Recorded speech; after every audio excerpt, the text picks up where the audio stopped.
Hello everyone, welcome to my channel. So guys, आज हम physical chemistry का non ideal solution का जो टॉपिक है इस कंप्लीट करेंगे। मोस्ट टाइम भी टॉपिक है गाइस, हमेशा एग्जाम में आते रहते हैं, तो आपको इसे कंप्लीट करके ही एग्जाम में जाना है। और फिजिकल केमिस्ट्री से रिलेटेड और भी टॉपिक देखने के लिए आप फिजिकल केमिस्ट्री की प्लेलिस्ट चेक कर सकते हैं। और एमएससी फर्स्ट सेम के नोट्स परचेस करने तो आप मुझे व्हाट्सएप पे मैसेज कर दीजिएगा। डिस्क्रिप्शन में मैं व्हाट्सएप नंबर शेयर कर देती हूँ। और प्लीज़ चैनल को लाइक सब्सक्राइब कर दीजिएगा।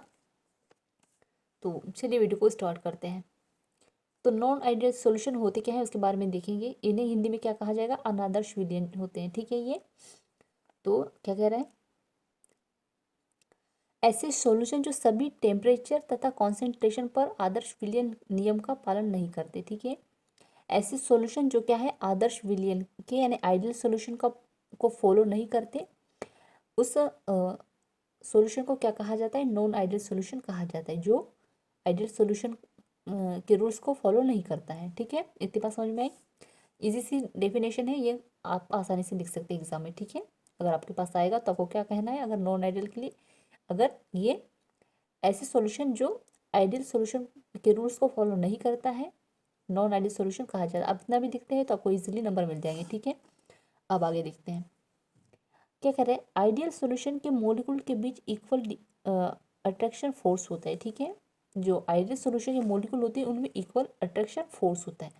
जैसे कि सोलवेंट है A-A, सोल्यूट है A-B, मतलब इन दोनों को मिलाकर क्या होगा, सॉल्यूशन हमें प्राप्त होता है। ठीक है, इनके बीच में क्या है, एक इक्वल अट्रैक्शन फोर्स यानी इक्वल फोर्स है दोनों के बीच में। ठीक है, ये ए इनके बीच में ए का फोर्स, इसमें डैश डैश का है इक्वल फोर्स दिया गया। ठीक है, इनमें भी और इनमें भी। ठीक है, तब जाके क्या होगा, एक आइडियल सॉल्यूशन कंप्लीट होगा। ठीक है, लेकिन क्या कह रहा है इसमें, बट क्या होता है एक्चुअली में कोई भी सॉल्यूशन कम्प्लीटली आइडियल नहीं होता। ठीक है, ऐसा कोई भी सॉल्यूशन नहीं होता जो कम्प्लीटली पूरा ही आइडियल हो। ठीक है, उसमें पूरे सर्वगुण संपन्न मतलब कि आइडियल सॉल्यूशन हो। ठीक है, केवल थोड़ा ही आइडियल बिहेवियर दिखाते हैं। ठीक है, केवल थोड़ा ही आइडियल बिहेवियर दिखाते हैं, जबकि अधिकतर सॉल्यूशन नॉन आइडियल होते हैं। ठीक है, ज़्यादातर जो सॉल्यूशन होंगे वो क्या होंगे, नॉन आइडियल होंगे। ठीक है, इनमें मोलिक्यूल का इंटरेक्शन आइडेंट नॉन इक्वल होता है। ठीक है, जैसे कि यहाँ पे देखिएगा,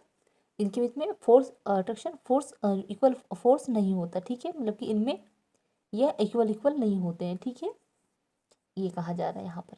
ठीक है, जो सॉल्वेंट और सोल्यूट के बीच में इक्वल अट्रैक्शन फोर्स नहीं होता। ठीक है, इन्हें क्या कहा जाता है, नॉन इक्वल नहीं होते, तो ये ऐसे सॉल्यूशन नॉन आइडियल सॉल्यूशन होते हैं। इतनी बात समझ में आई। अब आगे देखते हैं। अब हम इसका इंट्रोडक्शन देखेंगे। इंट्रोडक्शन क्या कह रहा है, तो नॉन आइडियल सॉल्यूशन कॉन्सेप्ट के को साधारणतः कॉन्सेंट्रेटेड सॉल्यूशन के लिए यूज़ किया जाता है। ठीक है, ये जो नॉन आइडियल सॉल्यूशन होते हैं उन्हें कॉन्सेप्ट को साधारणतः कॉन्सेंट्रेटेड सॉल्यूशन के लिए, ठीक है, इतनी बात आपको याद रखनी कि इन्हें कॉन्सेंट्रेटेड सॉल्यूशन के लिए यूज़ किया जाता है। ठीक है, क्योंकि सॉल्यूशन में बहुत वेराइटी तरह तरह के फोर्स कार्य करते हैं। ठीक है, बहुत तरह के फोर्स होते हैं इनमें, जो नॉन आइडियल सॉल्यूशन की प्रॉपर्टी को प्रेडिक्ट करने में डिफिकल्ट उत्पन्न करते हैं। ठीक है, मतलब की परेशानियाँ आती हैं इन्हें प्रॉपर्टीज़ को प्रेडिक्ट करने के लिए। ठीक है, बट क्या होता है कि जो अट्रैक्शन स्ट्रेंथ तथा इंटरमोलिकुलर फोर्स के आधार पर दो तरीके से इन्हें डिवाइड किया जा सकता है। लेकिन ऐसे कुछ तरीके होते हैं कि इन्हें आप आसानी से इन्हें डिवाइड किया जा सकता है। आपको कौन कौन चीज़ों की को ध्यान में रखना है वो देखेंगे आप। ठीक है, आपको किन किन बातों का ध्यान रखना है कि आप नॉन आइडियल सॉल्यूशन को पहचान पाएंगे, उसके लिए तो देखिएगा यहाँ पे क्या कह रहा है। जब सॉल्वेंट मोलिकुल तथा सॉलिड मोलिकुल के बीच इंट्रैक्शन लेस स्ट्रॉन्ग हो। ठीक है, जब सॉल्वेंट और सॉलिड के बीच में क्या हो, इंट्रैक्शन लेस, मतलब कि जो है उनका जो इंट्रैक्शन है लेस स्ट्रॉन्ग हो। ठीक है, यानी थोड़ा कम स्ट्रॉन्ग हो, जैसे कि सॉल्वेंट सॉल्वेंट और सॉल्यूशन इंट्रैक्शन की तुलना में। ठीक है, इन दोनों का क्या हो, स्ट्रॉन्ग कम हो। ठीक है, अब सेकेंड नंबर में क्या रहा है, जब सॉल्वेंट सॉल्वेंट और सोल्यूट सोल्यूट इंटरेक्ट की तुलना में सॉल्यूशन के मॉलिक्यूल का इंटरेक्शन मोर स्ट्रांग हो। ठीक है, इनका कम हो लेकिन सॉल्यूशन का मोर स्ट्रांग हो, इंटरेक्शन।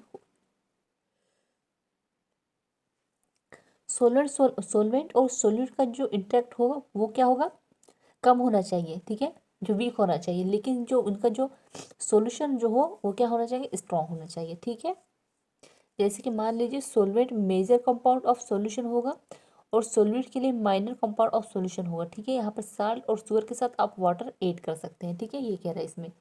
अब आगे देखते हैं।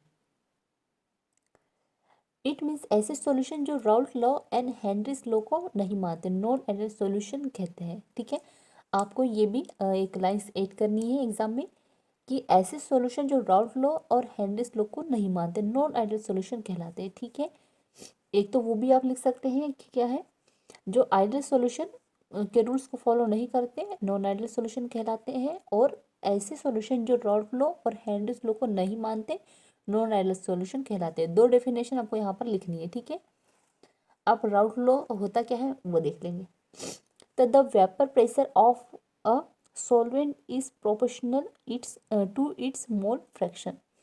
तो यहाँ पे इसे जो है राउल्ट नियम को फॉलो करने के लिए एक फॉर्मूला दिया गया है, वो किस तरह से, तो पी ए बराबर पी नॉट ए गुणा में है x A upon P A समानुपाती होगा एक्स ए के। तो अब ये सब चीज़ें है क्या, तो वो देखेंगे। तो पी ए का मतलब है यहाँ पर वेपर प्रेशर ऑफ सॉल्वेंट, ठीक है, वाष्प दाब ऑफ सॉल्वेंट। ठीक है, और पी नोट ए का मतलब है यहाँ पर प्योर स्टेट यानी वेपर प्रेशर, यहाँ पे वाष्प दाब, इसका पी नॉट ए का मतलब वापर प्रेशर है। ठीक है, वाष्प दाब, और एक्स ए क्या है यहाँ पर N A upon N A plus N B mole fraction है। ठीक है, तो आपको ये एग्जाम में लिख कर आना है। अब हेनरी लॉ क्या होता है अब उसे देखेंगे। तो क्या कह रहा है, the pressure of a gas is proportional to its mole fraction for gas. ये गैस के लिए जो नियम दिया गया है हेनरीज लॉ ने। ठीक है, अब आगे देखते हैं।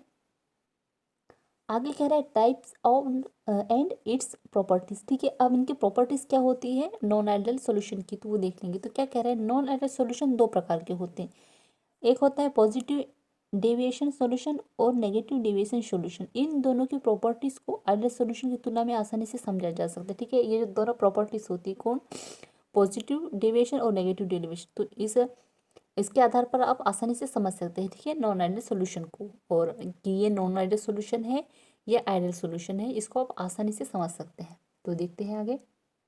तो यहाँ पे दिया गया है आइडियल सॉल्यूशन, ये सब क्या है, यहाँ पे जो मैंने पिंक कलर से लिखा हुआ है, तो ये क्या है, आइडियल सॉल्यूशन है।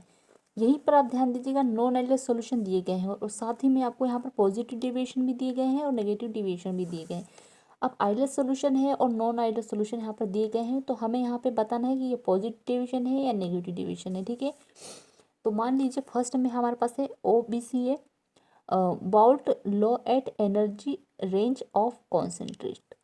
तो do not obey Raoult no, ये क्या जो आइडियल सॉल्यूशन होते हैं ये किसको, राउट लो को मतलब कि जो ये होते हैं नेगेटिव नॉन आइडियल सॉल्यूशन को फॉलो नहीं करते, जैसे कि अभी हमने पढ़ा था। ठीक है, और ये जब, तो अभी हमने पढ़ा था कि जो नॉन आइडियल सॉल्यूशन होते हैं वो हेनरीज और राउल्ट जो नियम होते हैं उसको ये रूल फॉलो नहीं करते। तो स्वाभाविक सी बात है, यहाँ पे वही लिखा हुआ है। अब सेकंड नंबर में है हमारे पास डेल एच बराबर 0।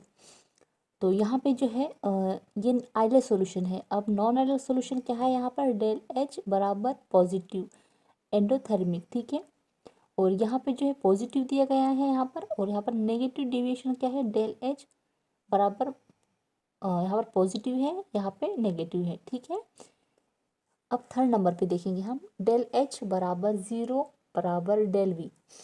तो यहाँ पे जो हमारे पास नॉन आइडियल के लिए पॉजिटिव डेविएशन क्या होगा, डेल वी बराबर पॉजिटिव वॉल्यूम इंक्रीजिंग आफ्टर डेसिड। अब यहाँ पर नेगेटिव क्या होगा, डेल वी बराबर नेगेटिव डिस्क्रीस्ड। ठीक है, अब ऐसे ही 4 नंबर पे दिया गया है, यहाँ पर देखिएगा P बराबर P A plus P B बराबर यहाँ पर एक नियम दिया है। ठीक है, जैसे कि कौन सा है, ये राउट जो रूल होता है उसे दिया गया है। ठीक है, और यहाँ पे इसके बारे में दिया गया है ये पॉजिटिव डेविएशन और ये नेगेटिव डेविएशन दिया गया है। ठीक है, दोनों में काफ़ी डिफरेंट है, आप देख सकते हैं। अब 5 नंबर में relative interaction H upon W A minus B should be same shape size character same. ठीक है, इनके जो कैरेक्टर होंगे किसके, आइडियल सॉल्यूशन के, तो रिलेटिव इंटरेक्शन ये सारे ये जो एच बी शुड भी जो सेम होंगे, इनके रिलेटिव इंटरेक्शन जो होंगे क्या होंगे, इनके शेप भी सेम होंगे, साइज भी सेम होंगे, कैरेक्टर भी सेम होंगे। लेकिन यहाँ पे क्या कह रहा है कि A B attraction force should be weaker than. ठीक है, यहाँ पे स्ट्रॉन्ग होंगे, और ये ए और बी शेप साइज और कैरेक्टर क्या होंगे यहाँ पर डिफरेंट होंगे, ठीक है, नॉन आइडियल सोल्यूशन में, और इसमें सेम होंगे।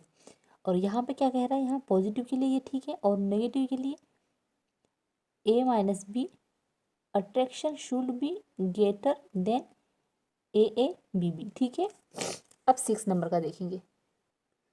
अब क्या कह रहा है, A and B escape same vapour pressure, और यहाँ पे क्या कह रहा है, A and B escape easily shown showing higher vapour pressure than the expected volume, और यहाँ पे क्या है, lower vapour pressure than expected volume, ठीक है। यहाँ पर लो वेपर प्रेशर में भी ए एक्सेप्ट करते हैं वॉल्यूम को। अब इसके जो एग्जाम्पल दिए गए हैं ये देखिएगा, ये किसके दिए हैं, आइडियल सॉल्यूशन के एग्जांपल है, ये नॉन आइडियल सॉल्यूशन के, और साथ ही में इसके पॉजिटिव डेविएशन है और ये नेगेटिव डेविएशन है। तो एग्जांपल में क्या दिया है, ये डाइल्यूट होते हैं, और ये क्या है इसमें नॉन आइडियल सॉल्यूशन क्या होते हैं, एसीटोन प्लस एथेनॉल, ठीक है। इसके पॉजिटिव में है और नेगेटिव में क्या है, एसीटोन एनिलीन, ठीक है। वैसे ही बेंजीन प्लस टोलिन होगा तो एसीटोन प्लस CS2 और एसीटोन क्लोरोफॉर्म। वैसे ही N hexane N heptane water plus methanol CS3OH CS3COOH। Chlorobenzene होगा प्लस ब्रोमो होगा ब्रोमोबेंजीन। तो यहाँ पे क्या होगा, water ethanol H2O plus HNO3। इसी तरह एथिल ब्रोमो एथिल आयोडाइड तो CCl4 प्लस टाउलिन क्लोरोफॉर्म डाईएथिल होगा, डाईएथिल ईथर। अब एन ब्यूटिल होगा क्लोराइड प्लस ब्यूटिल ब्रोमाइड होगा। तो यहाँ पे क्या क्या दिया है, CCl4 प्लस CHCl3 वाटर, ये सॉरी ये अलग है ये अलग है, ठीक है। तो CS इसका पहले पढ़ लेती हूँ मैं, acetone plus benzene CCl4 plus CH3OH cyclohexane और एथेनॉल, ठीक है। और यहाँ पे क्या है, acetic acid plus pyridine chloroform plus benzene, ठीक है। तो यहाँ पे इसके एग्जाम्पल दिए गए हैं। आपको ये क्या है, आपको इसको अच्छे से याद कर लेना है। ये ऐसा भी हो सकता है कि आपको ऑब्जेक्ट में पूछ ले कि आइडियल सॉल्यूशन क्या होते हैं, नॉन आइडियल सॉल्यूशन, और इनमें पॉजिटिव डेविएशन नेगेटिव डेविएशन भी पूछ सकता है। तो ये जो चार्ट दिया गया है, मैंने ये जो चार्ट बनाया है, आपको इसको अच्छे से एक जगह पर आप इसे इस तरह से भी लिख सकते हैं। आप अपनी वॉल पे भी इसे जो अच्छे से स्केच पेन से बनाकर चिपका सकते हैं, ठीक है। उससे भी आपको ये अच्छे से याद हो जाएगा। तो ये कर लीजिएगा आप अच्छे से कंप्लीट। और आई होप कि आपको ये नोट्स ज़रूर पसंद आए हो। सो प्लीज़ चैनल को लाइक सब्सक्राइब कर दीजिएगा, साथ ही बेल आइकन प्रेस कर दीजिएगा। कमेंट में ज़रूर बताइएगा आपको ये नोट्स कैसे लगे। और MSc फर्स्ट सेम पे नोट्स अगर आपको परचेज करने तो आप मुझे व्हाट्सएप पे मैसेज कर सकते हैं। डिस्क्रिप्शन पे व्हाट्सएप नंबर शेयर कर दूँगी। Thank you.